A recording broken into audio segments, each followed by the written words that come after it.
Hey, I'm Rachel and Ngom from She's Making an Impact.com, and today I just want to encourage you. So, how many people need permission to get started in something, but they don't need permission to quit something?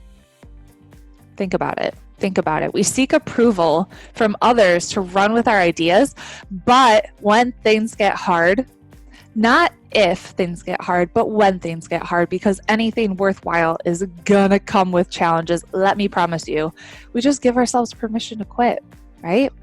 How many chances do you give your baby to learn how to walk before you say, well, I guess they're just not meant to walk, right?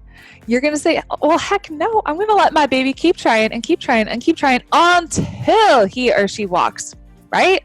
It's the exact same thing with you.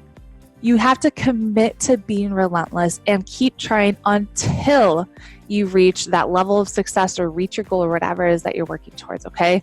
So go for your goals, keep going, don't give up. Don't give up before the miracle happens. I believe in you, okay? Head to shesmakinganimpact.com. I got a lot of freebies there for you, like my free Pinterest cheat sheet and my free Pinterest workshop. And tag me on Instagram with some kind of content or something you'd love to see from me, because I'm here to help. So go be a rock star today, be relentless, and I'll see you later.